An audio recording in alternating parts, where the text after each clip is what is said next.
Good morning, good evening, and good afternoon, wherever you are. Due to popular demand and the demand for knowledge, I'm putting Bill Turner's last two videos from 2019 when he was here. A lot of people want to see it. They love the over 7,000 watched the first time. I think 6,000 or something the second time. But the last two videos, I'm putting them up because people have difficulty following them. After you had a look at these, I'll put the two up today. Go to Bill Turner's website and start at the beginning. There's lots of stuff that goes right back. Have a look at the dates he put them up and start that way. But the demand for knowledge is obviously on the increase. People are waking up left, right, and center. So watch these videos, take notes, and we'll thank Bill. And Bill always sends his regards to you. I've been talking to him recently. And like myself, he can't take inquiries because one phone call equals 15 phone calls. And half an hour to an hour, it's just impossible to answer emails as well for either of us. He's much more well known than I, so he would get so many emails he can't answer, guys. I'm sorry about that. Now, the common law court, we're looking for volunteers for deputy sheriffs, must have police background, work or army or military police or licensed security guards that's got when I say licensed security guard with firearm licenses, because they're pretty well trained to get to that stage. We do need you. We need financial support. We have another court case coming up next month against a very naughty man here in Melbourne. We heard we need people who are able to run courts. And the most important thing, if you want to run one of these courts, you must abide by the rules. The UK is very strict. Any sidestepping, any mucking around, you're out. And there's no making money out of it. It's free. All cases are free. Anyway, have a look at Bill Turner's. For God's sake, take notes. Do a bit of research. Everything Bill tells you, it's already gives you the explanation on the dictionaries. But the common law court is up and running. We've had some cases. Now we're going to have some more. It's one fight back at a time. And stop worrying about the outcome. If someone's found guilty, who cares? Somebody may pick up on this. When Kevin Arnott brought the Pope down, he didn't expect any results, but Spain picked up on the fact that he was found guilty of criminal charges by the International Common Law Court up in Canada. Now he's a prisoner in the Vatican since 2013. Some of these criminals that we're going to go to put through these courts are indicted people which are not guilty till found guilty by a court of their peers. That's a 12-man jury. Who knows? Somebody may pick up on the fact as well and we'll get support. But let's get to stage one and worry about stage two. London News, sign off. Please subscribe, and I will put up at the end of the video a contact for a little bit of information in relation to IDs and a place where you can donate some cash. We've paid out. We've bought flashes for shoulder flashes for deputies, caps, sheriff's caps. We've bought quite a bit of stuff. It's all be done in the next week or so. We've paying for it. We're short about $900 for a few other things, but so if you got a few dollars, please chip in. But remember, we're fighting back. The big demonstrations in Melbourne and Sydney today proves there's about 10,000 people in Melbourne, I believe, and the fight back is on. We must remove these private corporation criminals, CEOs of state CEOs of the federal government. They must be put back in their place. They do not represent anybody other than themselves. Anyway, God bless. Take care. And subscribe.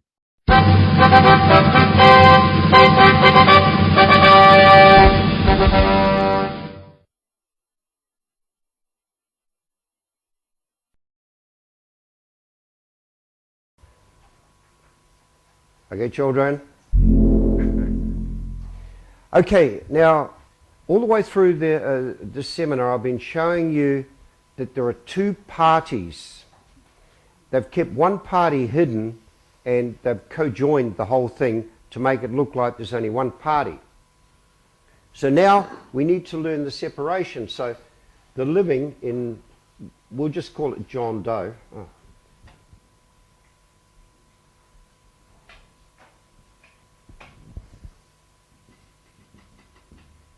Okay, so some people put that, some do a lower cap. Do whatever you want. It's your court.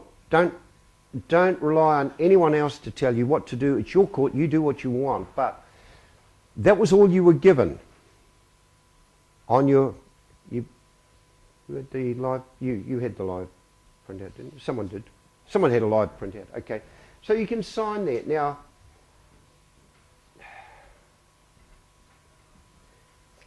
that's signing on behalf of the living.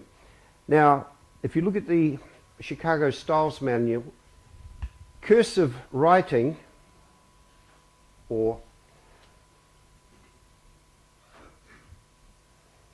cursive writing, you're putting a curse on it. Once again, the same as italics, it's a curse. Okay, so do not use cursive writing for your signature. If you go to the Chicago Styles Manual, okay? But there was someone else in this equation, wasn't there? God, I love a board like this. It's so wobbly. Oh, sorry. My bad. My bad.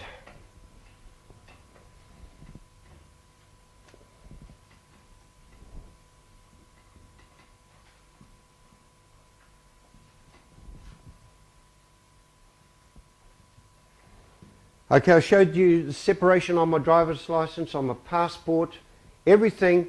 There are two parties involved. So how do you sign for that? Power of attorney, PP. Then you can write DO above it if you want to. And then you put the seal.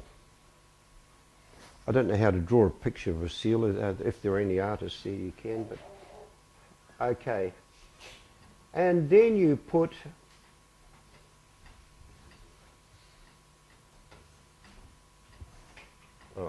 should be lowercase.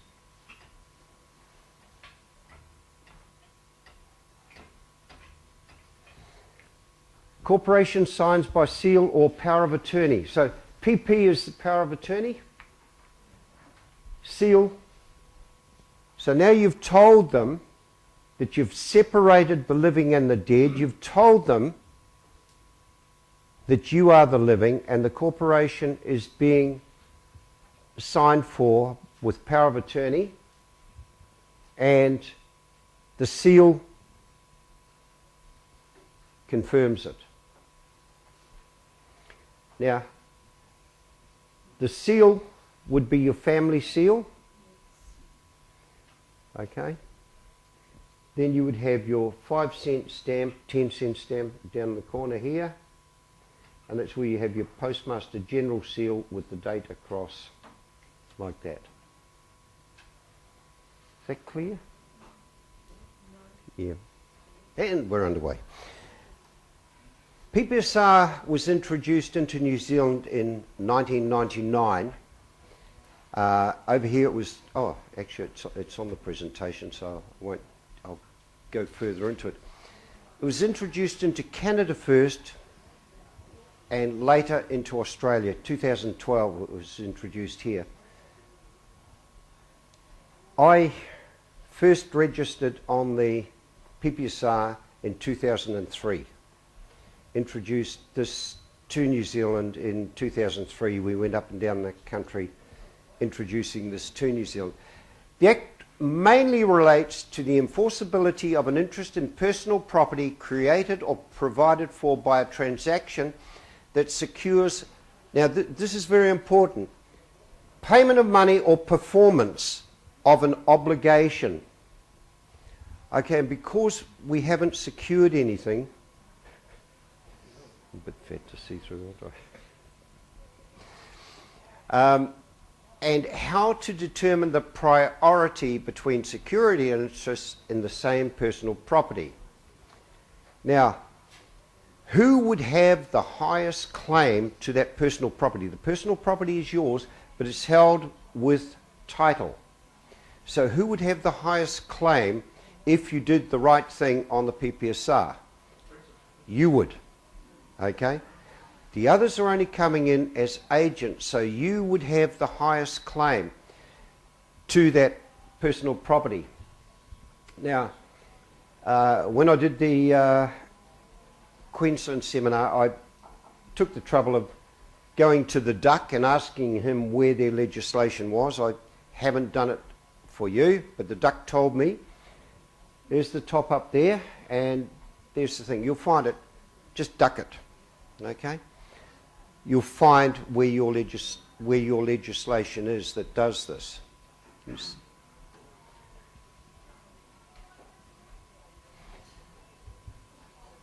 Once again, I just used the duck.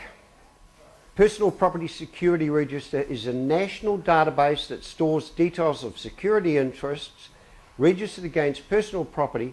Now this is where they try and trick you. They want cars and boats and most other assets apart from real estate. We are the real estate. We are the real estate.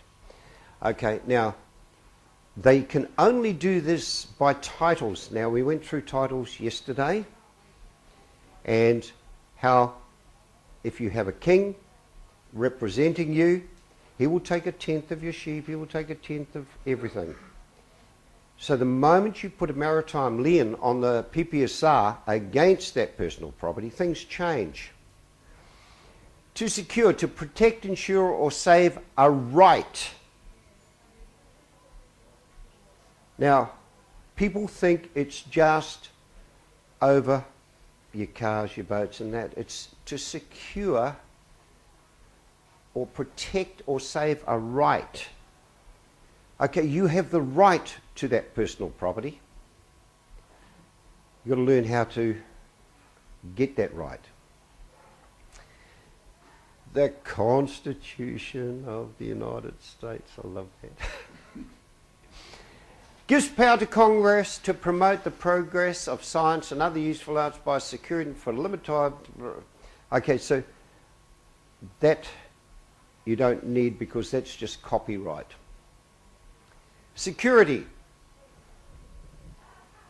That which renders a matter sure, an instrument. Birth certificates are an instrument. An instrument which renders certain the performance of a contract. Now, I've already pretty much covered that in that the birth certificate is the instrument that they use to renders certain performance of a contract. The term is sometimes applied to designate a person who becomes surety for another. We become surety for another.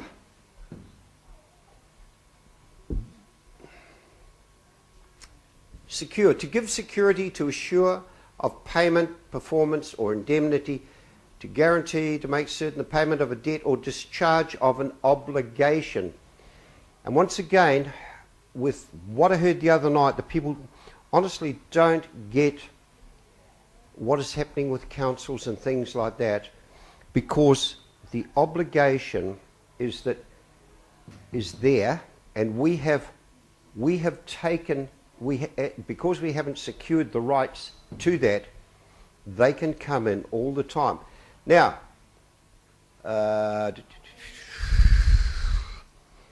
one secures his creditor by giving him a lien.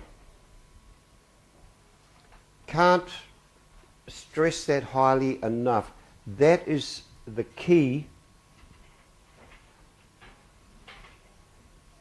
to the whole thing, is a lien. Now, as I said before, a maritime lien attached to the ship's mast means the ship cannot leave port. Securities, evidence of debts or of properties. Trust and other property. See also bond. You'll get this on your USB cable. Sorry, on your USB stick. Has anyone been to see you to get them?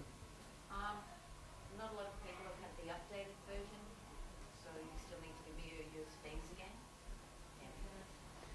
The updated version's got all these PowerPoint presentations, so you can go through slowly and have a look at the words, and you'll see, in most cases, I do put the source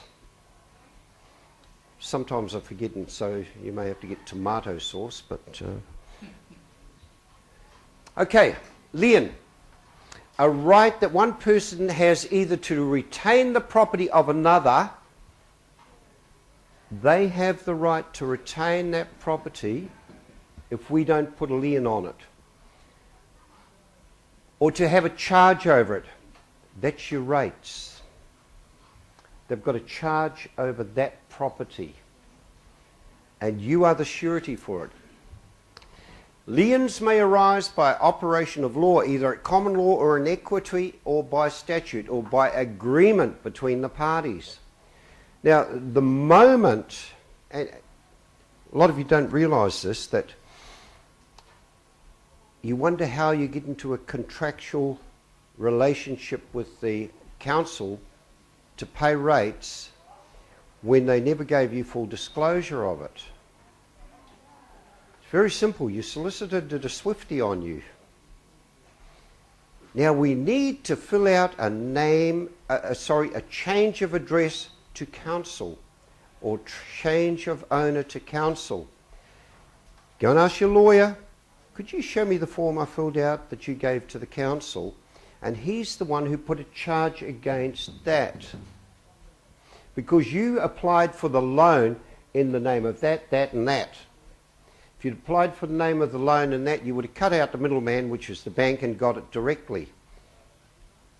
I'm not going to show you how to do that. I'm not going to show you how to access your trust account. I know how to. Okay. Now, I can't stress this enough. The laws of New Zealand, the laws of Australia, Blackstone's commentaries on the laws of England, that's where your remedy is. People still continue to listen to gurus from overseas, follow statute, follow constitutions. Don't go and look at the laws. That's where your remedies are, in the laws. If anyone who is a genuine researcher wants, I'll give them a few of the laws of New Zealand on a LexisNexis download if you want them, if you're going to study them. I'll give you for a small price. No, I give everything away free. Okay, operation of law. Very important to understand this. This term expresses the manner in which rights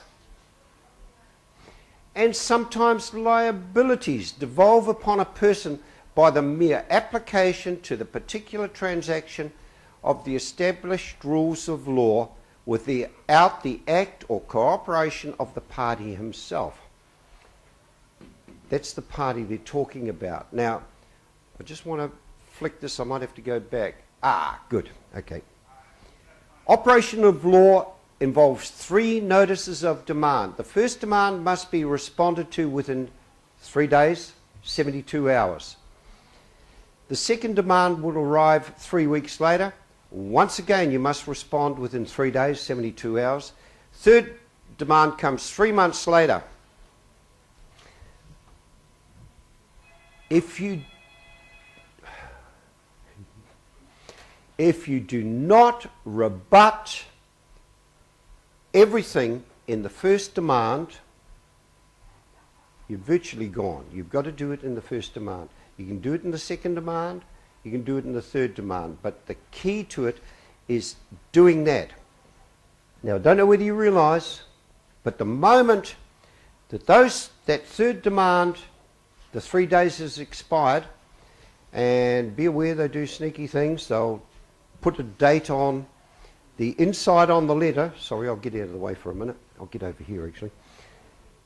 They'll put a date on the inside of the letter, but if you look at the postage now, they've stopped putting them on the postage. In our place, you used to have a date stamp on there. Stop doing it, because you'll normally get it a week or 2 after the date on the letter. So they're trying to be sneaky. The third demand, 3 days later, bang.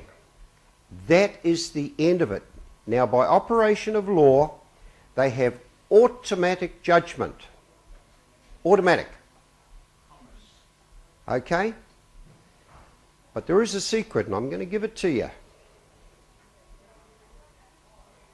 They must have an affidavit. The judge can only give them judgment with an affidavit. The affidavit must come from the process server. So when the process server comes to your door, you get your camera out. They say, we have a document for John Henry Doe. So, well, I realise Doe's a corporate fiction. I'm the living side of the ledger, which is John Henry. But I will take that and I will request, film the whole thing, I will request that you take the stand and testify that that piece of paper is the living. Okay? The moment you do that, the process server will have to run to the toilet. Because they can never take the stand and testify that that is the living. They will write it down on their affidavit, but they will not take the stand. I know it for a fact because I've used this. Tricky. Did you all know about the... Did you all know about that or not? Okay. Hopefully that gives you a clear... So, the person who ran around Australia telling everyone to ignore the letters, send them back to the... Here's what happens. They have automatic judgment by process operation of law.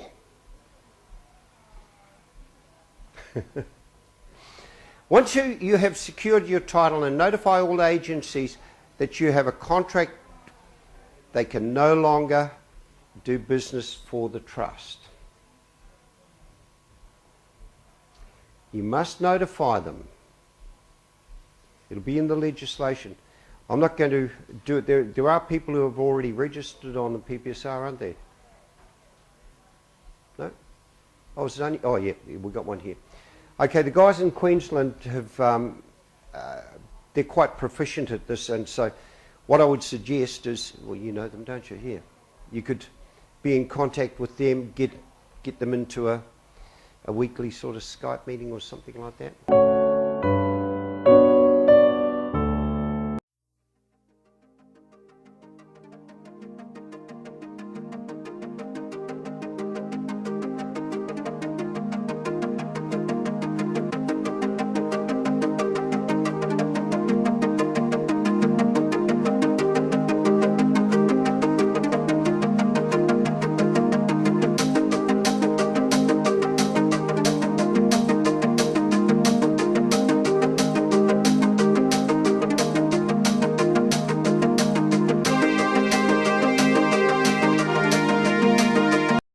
Bye for now.